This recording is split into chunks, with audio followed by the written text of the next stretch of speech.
Yeah, there are so many signs of burnout. It could be crankiness, right? You're constantly irritated by people, and most likely you're taking it out on, your support team or your family or friends. It could be medical things, right? Like sore shoulders, achy necks, back pain, stress, headaches, all of those kinds of things. It could be that you're just feeling defeated and exhausted, brain fog. There's so many different symptoms. It could be anxiety. Really, if you're feeling anything that's not yourself and you're like, I don't even know what myself is anymore, then you're probably somewhere on the scale of burnout. Hi, friends. Welcome to Life Intended.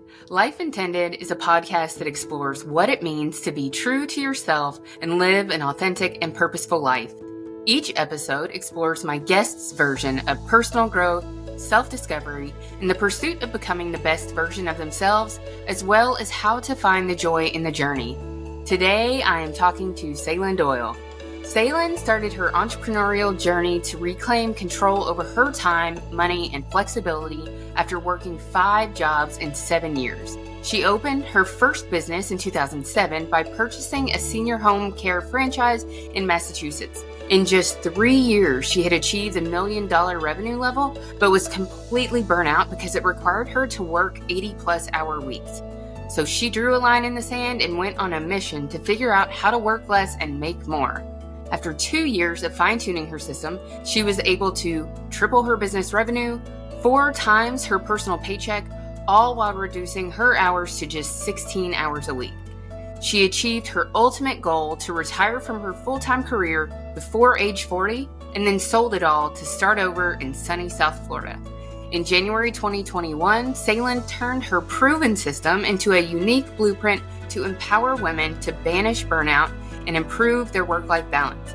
She now uses this blueprint to help you shift from burnout to balance in just 90 days. Welcome to the podcast, Sailynn. Hey, thanks so much for having me. Yeah, burnout to balance in 90 days. I think that sounds pretty amazing. Something I think a lot of my listeners will find glorious, actually. Awesome. Well, it's one of my favorite topics because I think it has become the norm in the times that we live and work in nowadays. So yeah, let's get into it. Yeah, I totally agree. I think it has become the norm. And so I don't think people recognize it as such, that they are burned out or that they should be able to keep up with things better. So yeah, I'd love to get started. If you just talk a little bit more about like, what did your journey from kind of being in this state of burnout to, recognizing that and doing something about it and now coaching other women, what has that looked like for you?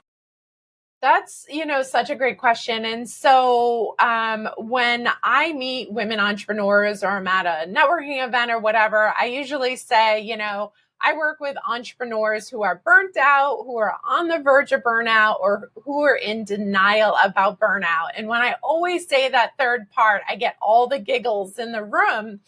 And I think it's because I was in that exact same situation, right? Like I knew something was wrong back in 2010.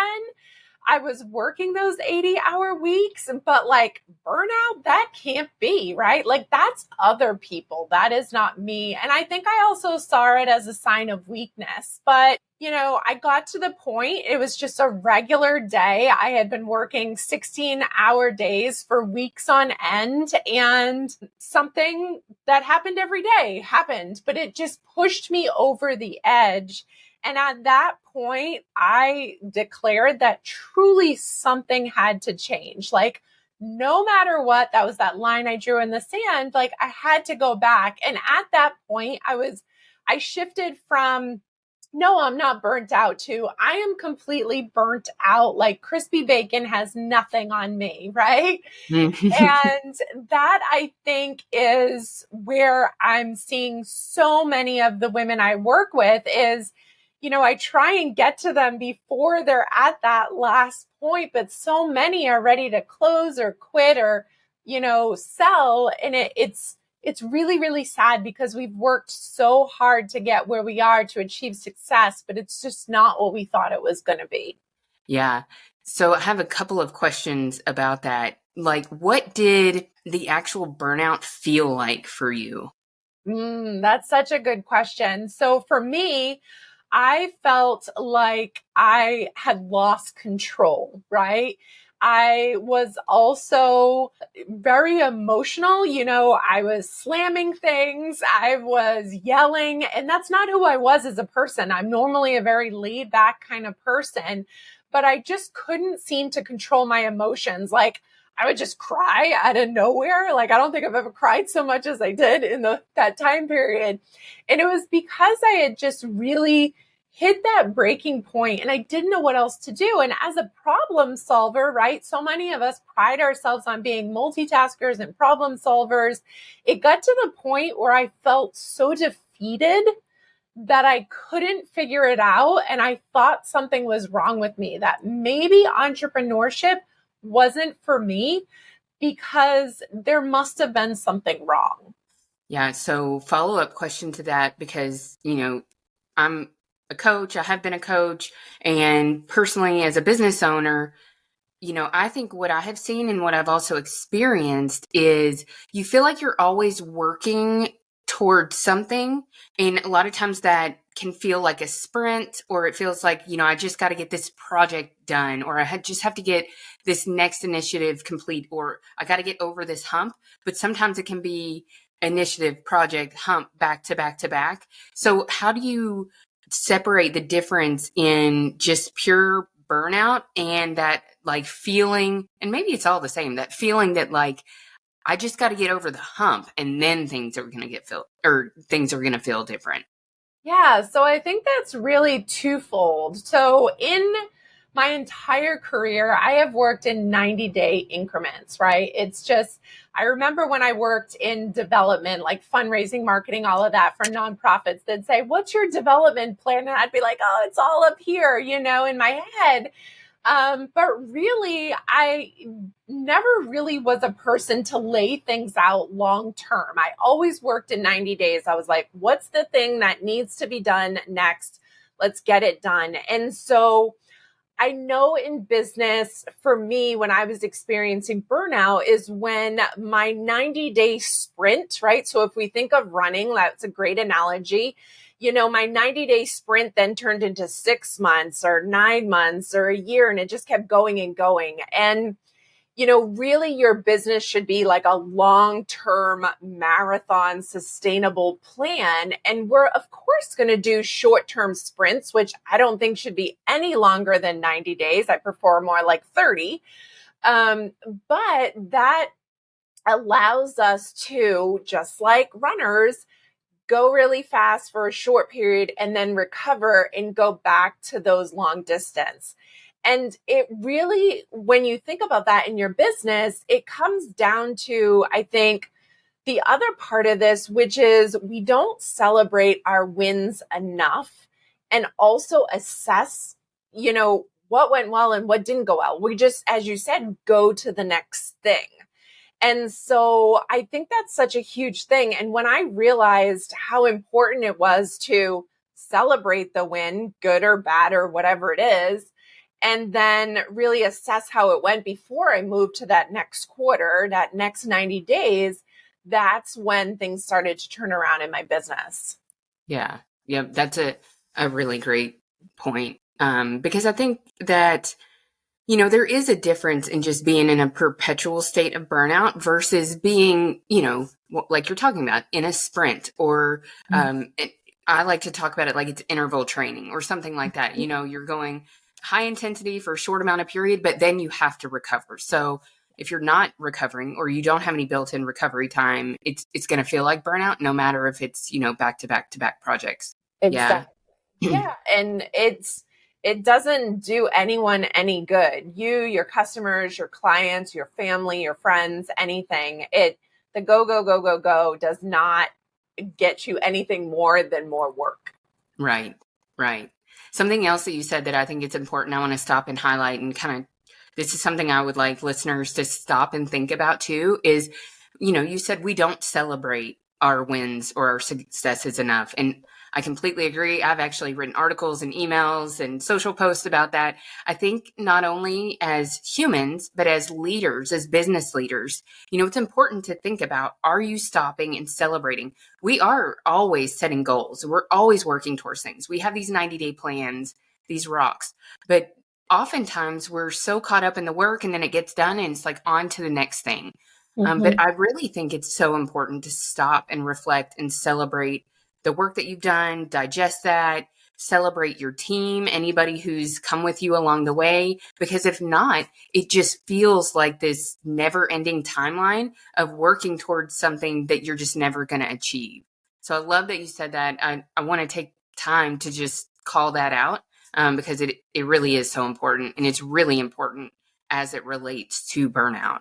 It's super important. And I think I don't really know where it stems from. It's like we're always chasing the next thing. When I had my franchise, it was like, okay, you achieve this revenue level, let's go to the next one. And when I learned to take the time to celebrate, like you said, with my team, however that may be, we go to dinner, or I give them, bonuses or whatever it is, it really truly charges you up in order to do the next goal. And I find that people get, that goal fatigue when they're not stopping to celebrate what went well, what didn't go well. And there's always something to learn, good or bad, you always learn something.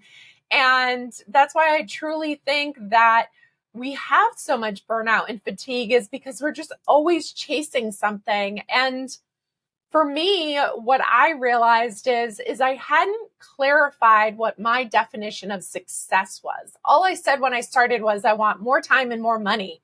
Well, what did that really mean? And so that's one of the first things that I work with my clients on is in order to build a solid foundation in business, you have to clearly define what your definition of success is so you know when you achieve it. And it's okay to move the needle, but we have to know what that first needle is, right? Yeah, exactly. And, to kind of marry those 2 points, it's absolutely okay to move the needle. And I think that we should be thinking about that. Don't get caught up in always moving the needle and never recognizing that you got to your, that first rung on the ladder or whatnot. Exactly. Yeah. But that's all, just really good, really relatable. So, you are such a huge advocate for work-life balance. So why is that so important to you and just in life in general? I guess I had a different experience than probably most people. So I started my business and I was working in the senior home care field. So I helped senior citizens remain independent in their homes. And when you first start a business, right, you do everything. And so I did a lot of caregiving shifts. And even as the years went on, there was, random times where I continued to do them. And having worked with seniors at the end of their life or, just as they got older, they never once said to me, I wish I had worked more hours, right? And these were all very successful men and women in their lives that had successful businesses or careers because they had the private pay funds to pay me. But so many of them had regrets of, I wish I had taken that trip. I wish I had a better relationship with my spouse. I wish I had gone to my kids' games. I wish I had lived a life that I was proud of. And, that truly, when you hear that over and over and over again from so many people that we would deem successful, it really starts to make you think like, what am I doing? Is this going to be me in 40, 50 years? And what can I do now to change it? And so I truly, after hearing that for, so many clients over and over and over again, is I was like, I truly have to figure out how to be able to have a successful, profitable business and also have a life at the same time. And the thing I think that balance is so skewed is so many people think that it has to be 50-50, and it's never gonna be 50-50, right? Call it what you want, balance, integration, harmony, whatever.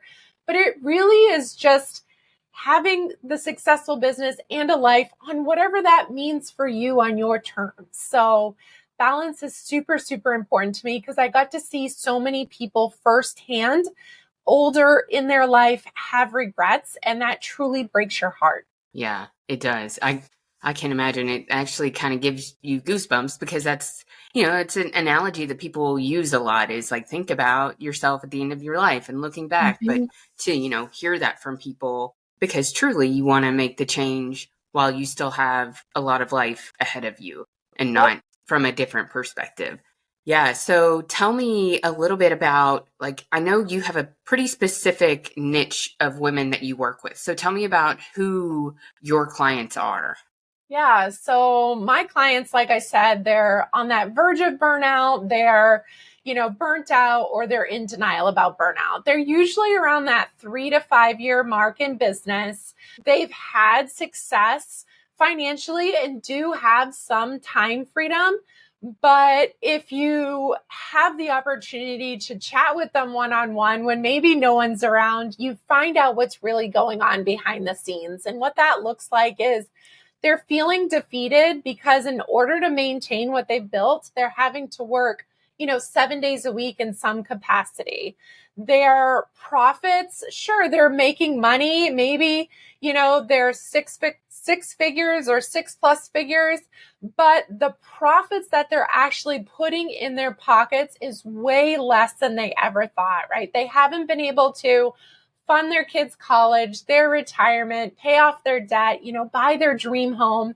And they're at a point in their business where their revenue has been stagnant or plateaued for a while, probably like 90+ days, and they're just frustrated. They feel like they've tried everything. And like I said, there are a lot of them right now, and I think so much of this has come up after the pandemic, is they're at the point where they're ready to throw in the towel. And that means either quitting, closing, or selling. And it's so disheartening because they've worked so hard to get where they are.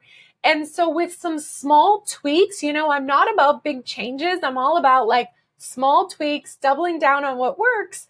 Then you can really get the results that you envisioned when you became an entrepreneur.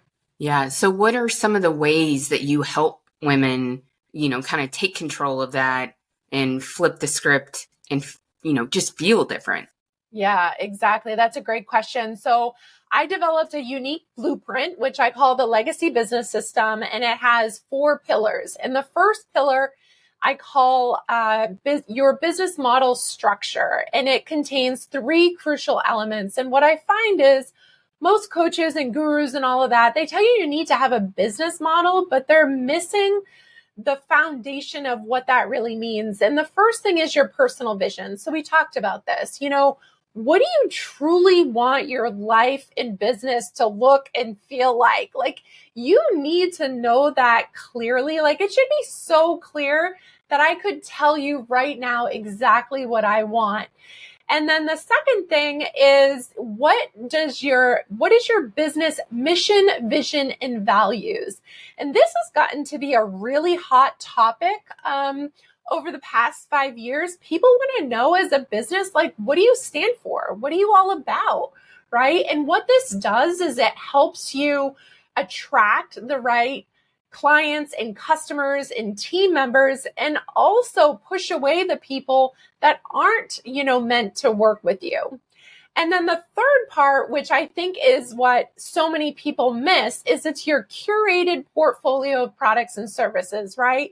We're all guilty of having a product or service list that is looking more like a laundry list than an actual curated portfolio. And it's because we, added on a product or a service to help a client that has growing needs, right? Or we had a potential new client that we wanted to entice, so we added on a product or a service to get them to say yes. Or you had that friend that was like, can you just do this one job for me? And so you added in, and then all of a sudden you are blending in with everyone else. You're not known to be an expert on anything because it's just like a big blur of everything that you cover. And so I find when you add your personal vision, your business mission, vision, and values, and the curated portfolio of products and services all together, that gives you that solid foundation in business. And every decision that you make going forward in systems and support teams and streamlining and all of that, we're going to use that solid foundation to build the rest of it. And so many women have skipped that part. I was guilty of it, and pretty much most of my clients are, or wasn't deep enough. And that's how you end up in burnout. And so my blueprint really has you dig deep on that first pillar so you can have that sustainable success. Yeah. I think that everything that you just described, in my experience, I think that people don't realize how important or the actual impact that it has on your business. It kind of feels like one of those things. It's like an exercise. Okay, I need to do this so I can check the box. But truly, when it's done well, and it is something that guides all of your decisions, it really acts like I'll say the bumpers on a bowling lane or something, like keeps you in line with where you want to go and make sure that you're making that like forward progress towards it. Exactly. I think the trap that people fall into, especially, business owners, exactly in that revenue range that you described, they're truly afraid to say, I am for this group of people and I'm not for anybody else, because, you can operate from a scarcity mindset or something like that. I don't want to eliminate anybody, or I'm for everyone. And, we know you can't be for everyone and do something really well. So you do have to have a little bit more defined market, defined product offering, everything like that. So I love that you mentioned that. A follow-on question is, when you're working with that group of women and you find out, where they are and the problems that they're facing, what are their biggest limiting beliefs or things that are holding them back from making the changes that you're trying to get them to make? Yeah, that is such a great question. And so truly, honestly, the biggest limiting belief that has been ingrained in us probably since day one is that in order to be successful, we just need to work harder and longer, right? So my parents were average, family beaver cleavers, I like to call us. And, they said, Sailynn, you can have anything you want in life. You just have to work for it. So when I became an entrepreneur, after that, having been brainwashed for 26 years into me, it was like, okay, I didn't take the time to figure out what I really wanted. All I said was more time and money. And my parents said I could have anything if I wanted. I just had to work harder. And so that's what I did, is I dove headfirst into working. And that's how 3 years in, I was so burnt out working 80+ hour weeks. And I was also on call 24/7, trying to maintain what I had built, because that message that most of us have been programmed, you can get whatever you want by working harder. And it's just not true, right? Because I'm sure, Kelly, you have known someone or even yourself that has worked really hard on a project or a business or this or that or whatever it may be, or to lose 5 pounds or whatever. And no matter how hard you worked, you weren't successful, right? Working harder does not guarantee success. And so that limiting belief is what keeps us stuck in that hustle hamster wheel that we just can't seem to get off. Yeah. So what is a simple thing that we can do to get back into balance? Yeah. So a simple thing really is to start with what you want for that personal vision. And just like you said, like most women think it's like an exercise, like, oh, welcome to my, course or program, check the box. But it's really everything. And as I go through the 90 days working with them, I'll ask them a question and they'll say something and I'm like, okay, but when we started, you said that you wanted XYZ. Does this align with that, or has XYZ changed for you? And so the simplest, easiest thing is to grab a journal and just write out, what does your ideal day look like, right? Start with, I wake up and, right? Like, what do you want that to look like? And when you do this, and I'm a big advocate of morning routines, and you review this every single day, 5 minutes, 3 minutes, right? It doesn't even take that long. It stays fresh in your memory. And then you can use that as your North Star, right? As you said, your bumpers to keep you on your path. And that truly has helped me tenfold. I could give you all the strategies and systems and tactics and hacks and all of that, but that one thing has kept me on the right path and the path that I want to be on. Yeah. So tell us, since you've gotten your schedule under control, and I know this about you because I know you, but tell us, like, what do your days look like? Because when I think about somebody who's working 16 hours a day or a week, I'm like, well, what are they doing? And how are they spending their time? So tell us about what your schedule looks like. Yeah, so that slip up was totally true. I used to work 16-hour days and now I work 16-hour weeks. And so basically my ideal day is I wake up refreshed and excited without an alarm, to work on my business, right? And I don't start work until 10 a.m. I am not a morning person. It's not that I am lazy and sleeping in till 10. It's just more, I don't like to have to talk to anyone outside of my world until 10 a.m. when I'm fresh and I'm ready and I'm fully awake and alive. And so my mornings, I have lemon water, I exercise, I review my morning routine, which is goals, visions, dreams, affirmations. I come back, I clean up the house, get dressed. I'm listening to some personal or professional development. And then around 10 o'clock, I'm ready to go. And the first thing that I do is what I call my power hour. And this is the 3 needle moving activities in your business. And if you don't know what these are for your business, this is something you need to find out ASAP. But when you look at your business and what's going to move the needle, right? Get you more sales, get you more time, get you more white space on your calendar, whatever your goal is, then you need to do those things first. So for me, those get knocked off. And then I try and complete any must-do tasks before lunch.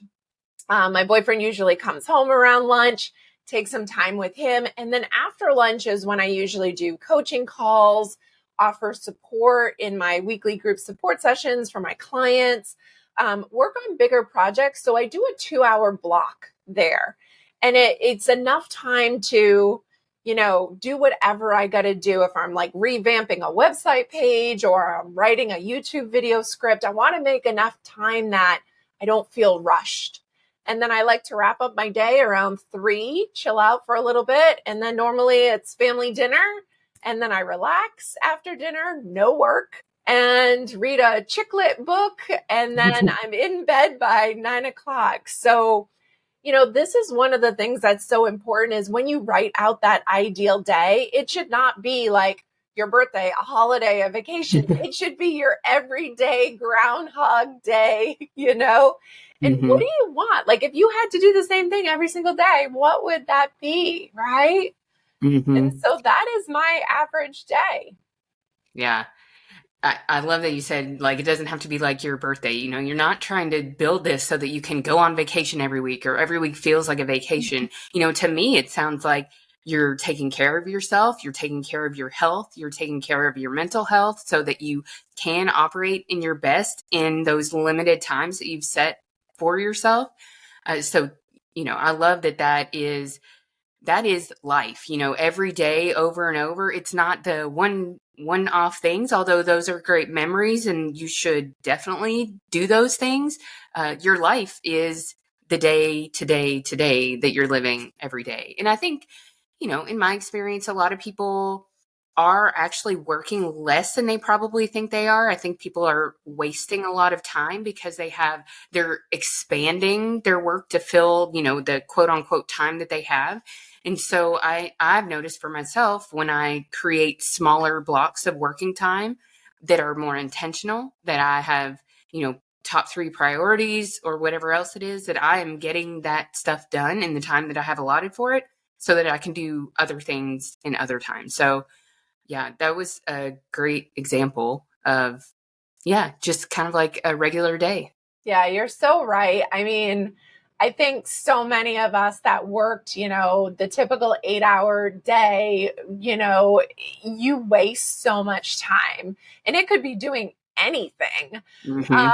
And so really making a shift to 4 hours a day, it's a challenge for some entrepreneurs, but it's really doable when you're exactly what you said, intentional with your time, and you know what needs to get done and what is your top priority. So my top priority is to have my mental, physical, and spiritual health in check all the time, because when I have that, everything else falls into place, right? The business works out, the numbers come in, the clients come in, everything happens, right? I feel good. And so when you have that priority, whatever it is for you, straight, then you have so much more ease and fulfillment in your life and business. Yeah.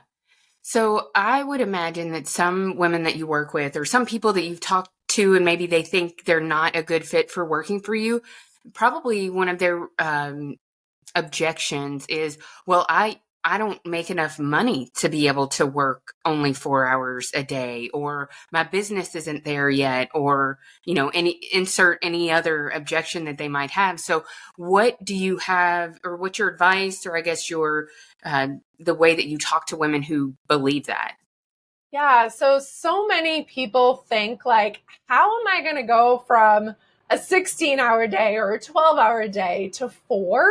And so I have a free workshop called the No BS Work-Life Balance Workshop. And inside there, a free gift for showing up is my 4-hour workday template. And I walk you through the steps of how to make this happen.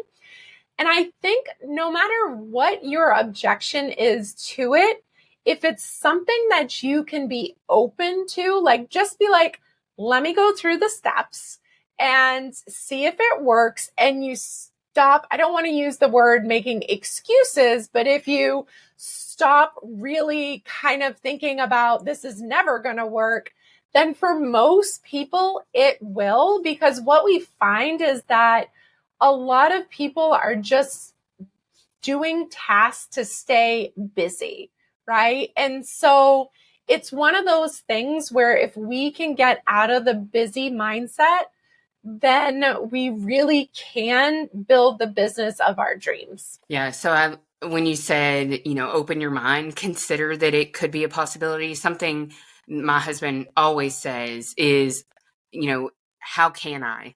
If you think about something in that frame, if you say, well, that won't work, well, how could it work?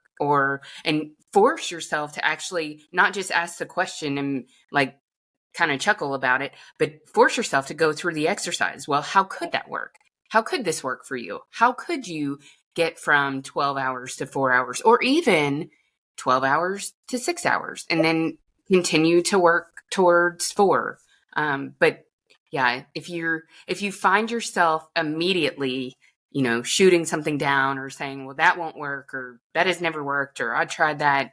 Yeah, do the how can I, or how could you, or how could that be different for me? I think those are all.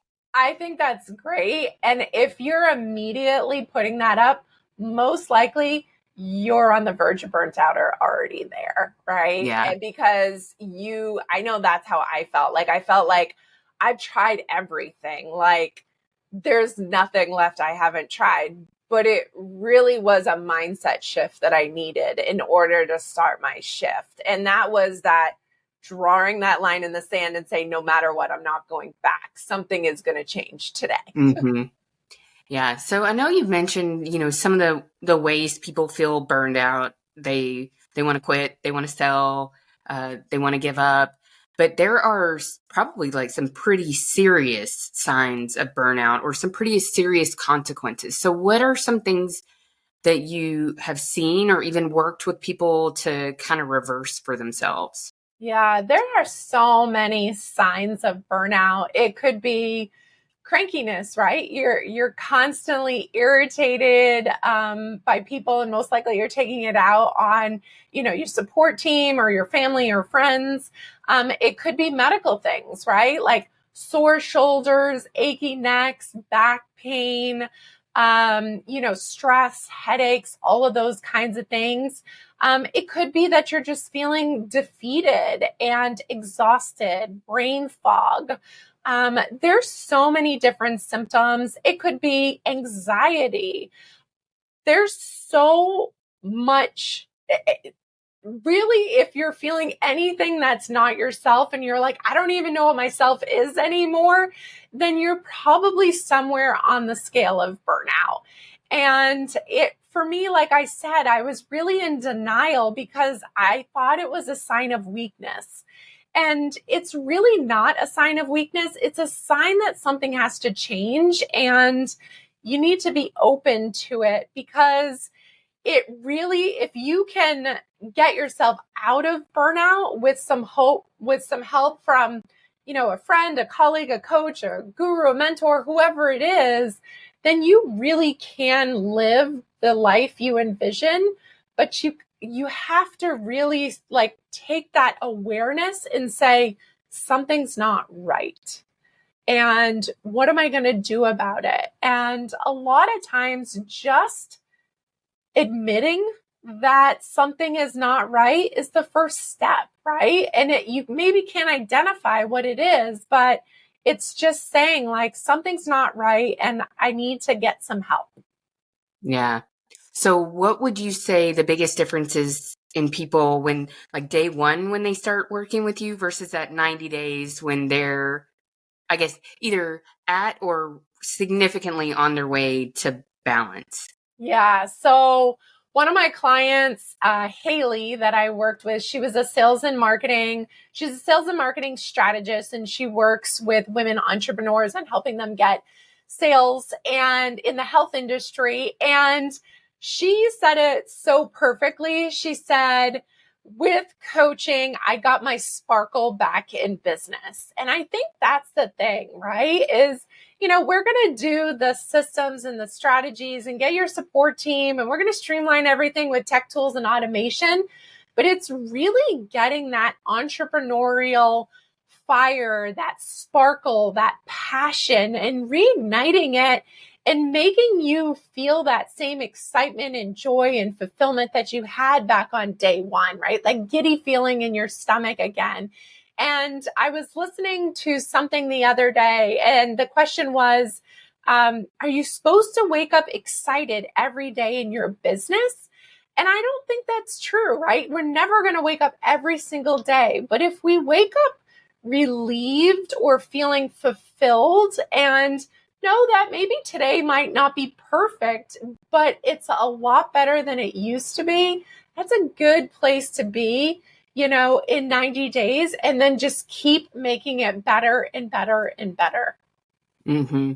Yeah. As you were talking about that, one thing that I've seen is when like burnout can crush your creativity. Mm-hmm. And so I think, maybe that's what Haley was talking about, getting her sparkle back. But, I think that's probably another symptom is if you started your business and you felt really creative and like you had a ton of ideas and never enough time to get to them all, but now you're just going through the motions, or, everything that you're working on feels just almost dreadful.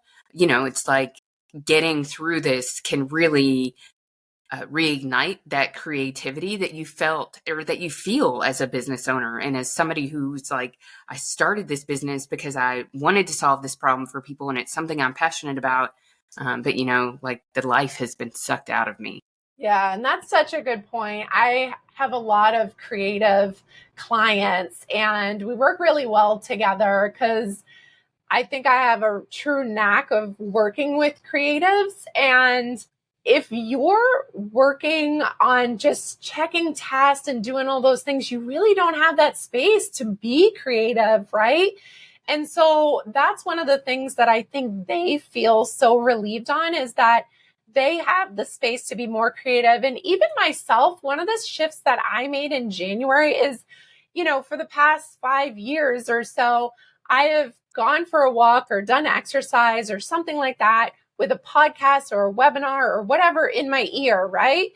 And in January, a friend of mine invited me to go to her home in Costa Rica for 2 weeks. And I was like, yes. And so because I was in like a foreign place, when I went to go for a walk, I didn't put anything in my ear.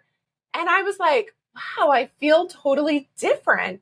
And so I kept it going, and I'm still going today. And it has really allowed me that half an hour every morning, just some like free creative space to just think and digest and just see what's going on in the world without having something constantly in my ears. So everyone needs that space, whether you're in a creative field or not. Yeah, I love that. I think, we're all busy, right? We're all trying to get the biggest bang for our buck, but sometimes, you just need to take a pause. I don't do that every time I go for a walk, but I try to be intentional about when I'm listening to something or when I'm just walking and taking advantage of the time free from technology or just out and about, paying attention to like what's going on in the world around me. So yeah, I love that.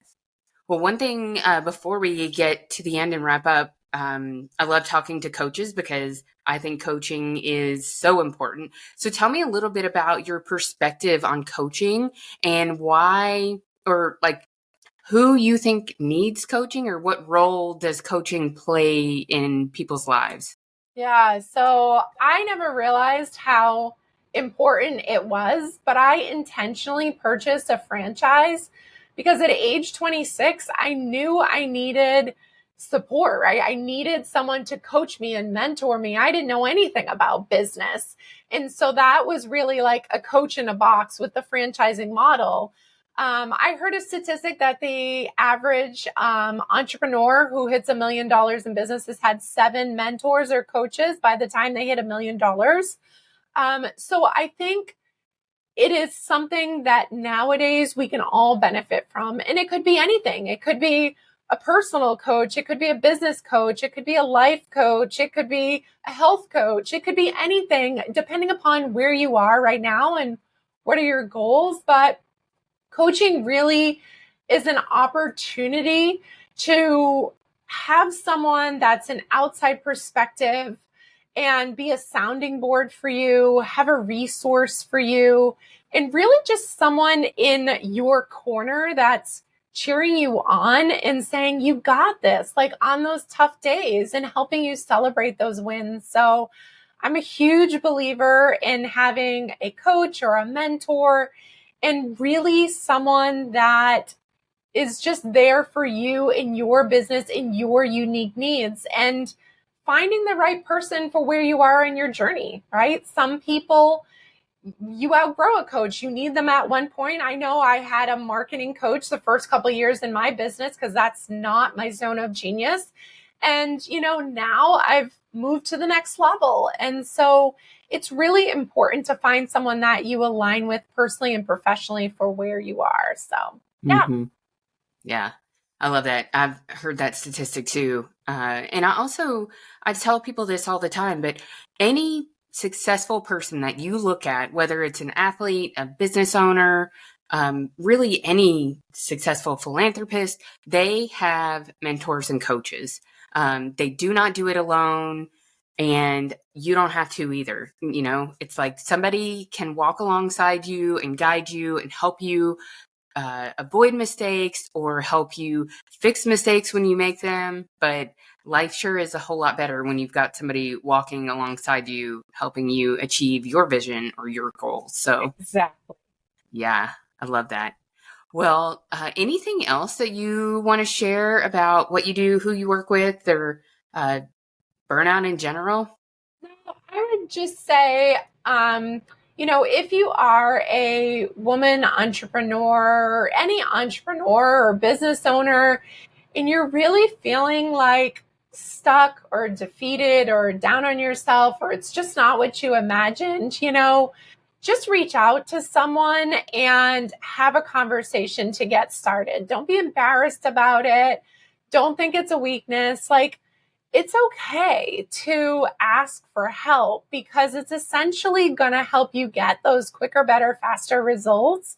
And whoever and whatever level you decide to move with, it really will change the way you work and think and change the way your business can grow. So, yeah. Yeah. Don't have to do it alone. Nope. Yep.